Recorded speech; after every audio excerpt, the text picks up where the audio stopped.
We hit the wrong planet at crash speed, and my coffee thermos signed the invasion order by accident. The landing beacon screams red. The auto warden counts down 7 minutes 30 seconds to quarantine sterilization, and every second I jiggle the thermos, the locals' defense grid gets angrier. They saw steam, heard my lid hiss, and interpreted it as a dimensional war signal, so now 1,000 alien sirens are harmonizing directly at our hull. My squad is pinned inside a dented drop pod, and the first thing I did was try to pour myself a calming sip. The pod door is jammed half open like a bad smile, leaking sand that smells like burnt pennies. Outside, the sky is bruised purple, with 3 moons staring like they paid for front row seats. My helmet HUD labels the world as unassigned rock, which is military talk for somebody's paperwork is about to get murdered. Private Lyo kicks the door with both boots and yells, "Stop making it worse." I'm not making it worse. I say, shaking the thermos once, because anxiety is a physical hobby. The sand outside immediately forms a perfect circle around the pod, like the planet is drawing a target. A tower in the distance wakes up and points a glowing eye at us, and my comm fills with the translator trying not to panic. "Attention, dream transmitter." It says, "Cease the forbidden biofuel ritual." Sergeant Cade leans over my shoulder, sees the thermos, and his face does the slow collapse of a man watching a disaster in real time. "Tell me that's water," he says. "It's coffee," I say, because lying feels pointless when the universe is already laughing. Cade presses his forehead to the bulkhead like he's trying to headbutt himself into a new career. The countdown keeps ticking, loud enough to feel in my teeth. 7 minutes, 10 seconds. Our nav computer is dead. Our transponder is broadcasting a distress code in the wrong dialect, and the locals think my morning beverage is a weaponized god-serum. I thumb my comm and try diplomacy, which is just confidence with a fancy hat. "This is a mistake," I say into the translator. "We are not invading," I add. "I am just extremely tired," I finish, because honesty is all I have left. The translator chirps back in a voice like a polite alarm. "Sleep is the gateway," it says. "Your dreams transmit tactical scripture from the other dimension. Coffee is the forbidden amplifier that makes you twitch into war god focus." Leo whispers, "Did the planet just call you a war god?" "I would like to decline," I whisper back. Cade snaps. "Nobody drink anything. Too late, because Specialist Rourke is already rummaging for his own pouch." He produces instant espresso like it's contraband, because it is, apparently, religious contraband now. The moment the alien sensors catch the packet, the tower's glowing eye flares brighter, and the sand circle tightens like a noose. The translator returns with the tone of someone catching you with a lit match near a fuel dump. "Multiple biofuel sources detected," it says. "Anomaly escalation confirmed. Quarantine sterilization remains scheduled." I peer out the jammed door slit and finally see the locals. They are tall and jointed, like folded cranes, wearing mirrored masks that reflect my terrified face back at me in 3 angles. They carry long staffs with floating rings that hum in the same rhythm as our countdown. And every single one of them is staring at my thermos like it might bite them. One of them steps forward, and the translator gives it a name: Curator of Sleep Noise. The curator raises a staff, and a hologram blossoms in the air, a human face sleeping, eyes twitching under lids.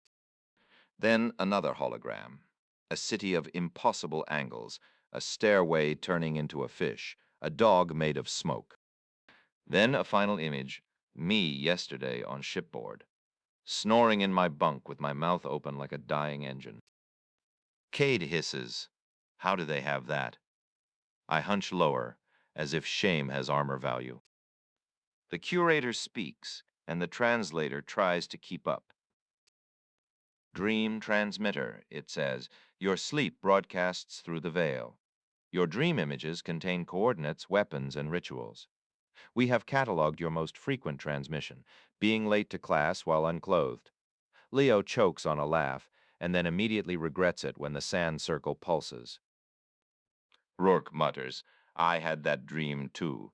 The curator's staff tilts, and the translator says, shared transmission detected, war god, clustering suspected. I try to stand tall, but I'm wearing a helmet and gilt, so it comes out as wobbling. Those aren't coordinates, I say. That's anxiety, I say. And the unclothed thing is not tactical, I add, because apparently I am defending my subconscious in court. The curator points at my thermos. Then explain the forbidden amplifier, the translator says. Your anomaly consumes roasted seed blood and becomes hyper-focused. Your hands twitch as if possessed by battle mathematics. Cade snaps his fingers in my face. No caffeine, he mouths. I nod with the solemnity of a man who has failed to stop being a human. The countdown hits 6 minutes. Our pod's systems cough and display a single helpful message, extencoral authorio operarid, which is a fancy way of saying the planet has admin rights over our lives now. I wave my hands through the door slit and try again. Listen, I say. We do not transmit dreams on purpose, I say. And coffee is just bean water, I say. It does not open dimensions, I say, while the tower's eye watches my thermos like it's a grenade with opinions. The curator replies with a hologram of a human soldier in a training bay, eyes wide, moving too fast. It shows an after-action report that is clearly alien-made, because it includes the phrase, War God Jitter Dance. Then it plays audio, a drill instructor yelling, move, move, move, and someone in the background whispering, I've had 6 cups. The curator's masked head tilts. You admit to 6, the translator says. Your kind weaponizes the amplifier. Rourke, the traitor, whispers, sometimes 8. Cade grabs him by the vest and shakes him once, like he's trying to rattle out common sense. The sand circle pulses again, and the alien staffs harmonize louder, as if our stupidity is adding instruments. I glance at the countdown. 5 minutes, 20 seconds. The pod's air tastes like burnt plastic and regret. We need out, but every movement we make is being interpreted as a prelude to holy war fueled by breakfast. I do the only thing my tired brain can invent. I unscrew the thermos, very slowly, like diffusing a bomb. Steam curls out gentle and normal, and outside the locals recoil like I released a ghost. The tower's eye brightens, and the translator screams in polite caps. Veil signal increasing, it says. Do not perform the hot ritual. Okay, I say, new plan. I take a careful sip anyway, because I am not a strategist, I am a survivor of the night shift. The coffee hits my bloodstream like a tiny marching band starting a riot. My hands stop shaking, my eyes sharpen, and my brain suddenly becomes a clean hallway with nothing on the floor. Lio stares at me. Your pupils just did something illegal, he says. Cade swears a word that isn't in any language we're allowed to log. Outside, the aliens go from fearful to reverent in one synchronized motion. They kneel in the sand circle, staffs raised, humming like engines. The curator speaks, and the translator drops its voice into awe. The war god has activated the amplifier, it says. Prepare for transmission, Rourke whispers. Please don't dream about the unclothed class thing. Too late, Lio says. Because the moment the caffeine locks in, my mind flashes with the most ridiculous dream I've ever had. A giant toaster piloting a fighter jet, firing bagels at a planet made of paperwork. The aliens' hologram projectors immediately pick it up and display it above the pod like a sacred mural. The toaster jet screams across the purple sky in perfect detail. The locals gasp, and half of them chant something that sounds like bread war. Cade grips my shoulder. Do not think, he says. I can't stop, I say.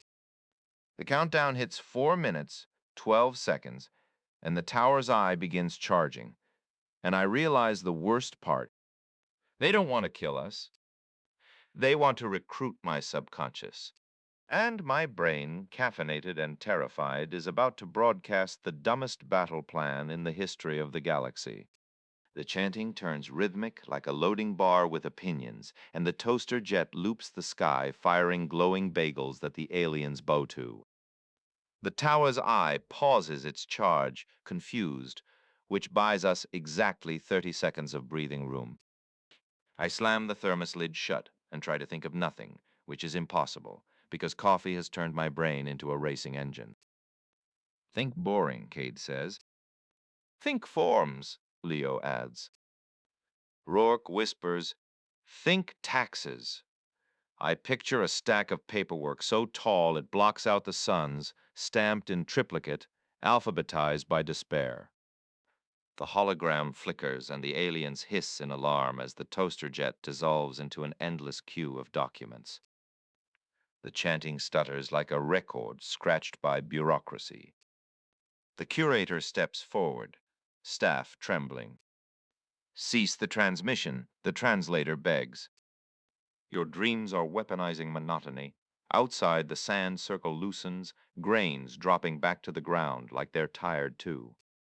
The countdown ticks to 3 minutes, 40 seconds. The tower's eye dims a notch, then another, as if paperwork is its natural predator.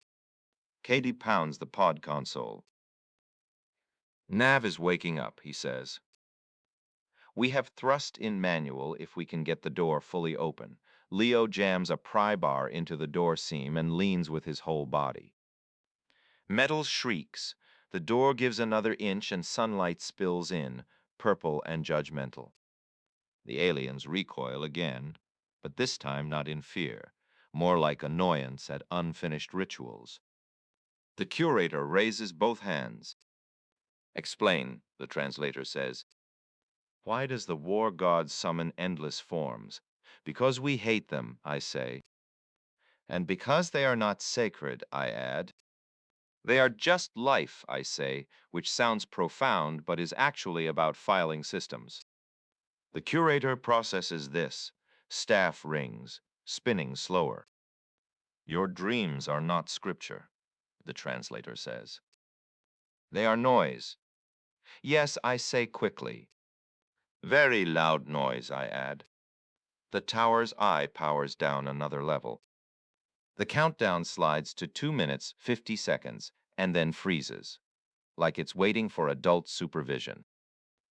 Around us, the aliens lower their staffs, murmuring, clearly disappointed that the war god is powered by bean water and anxiety. Rourke chooses this moment to sneeze. It echoes inside the pod like a gunshot. Every alien snaps their head toward us, staffs lifting halfway. Do not, Cade growls. Rourke freezes mid-apology, eyes wide. I hold up the thermos like evidence.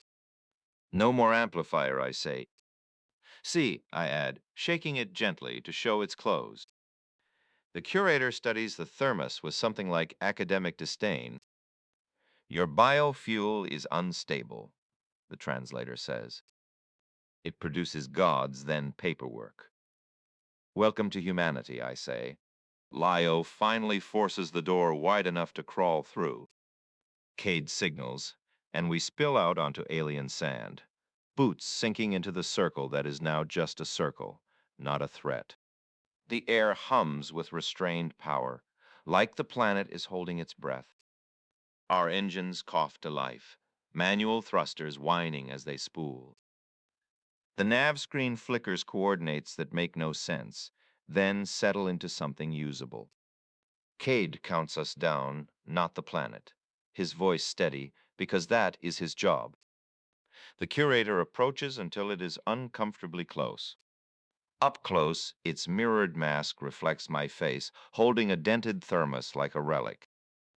Will you transmit again? The translator asks. I consider lying, then remember the toaster jet. Yes, I say. Probably, I add. The curator nods, solemn. Then we must prepare defenses, the translator says. Against your dreams. Cade laughs once, sharp and surprised. Good luck, he says. The engines roar louder, sand blasting outward as we lift. The aliens retreat in a wave, staffs raised to shield their faces from exhaust and existential dread. The tower's eye shuts completely, its glow fading to nothing as we clear the circle. As we rise, the curator raises one hand in what might be a salute or might be a warning. Contain your amplifier, the translator crackles. Sleep carefully. The sky opens above us, and the purple moons slide aside as we punch through atmosphere. The countdown disappears, replaced by blessed silence and a dozen warning lights that mean we are alive. I slump into my seat, adrenaline draining, caffeine still buzzing like it owns the place. Rourke exhales. I am never drinking coffee again, he says. Lyo snorts. You will in 4 hours, he says. Cade looks back at me. Next drop, he says, you bring tea. I cradle the thermos, dented, blamed, and apparently a weapon of myth. Outside, the wrong planet shrinks to a dot, already uploading defenses against dreams, paperwork, and unclothed classrooms. The nav plots a shaky line toward somewhere that hopefully understands breakfast better. As the engines settle into cruise, my eyes drift closed, despite myself. The caffeine hums, my thoughts blur, and somewhere behind my lids a new dream starts forming. Cade's voice snaps over the calm. Do not, he says.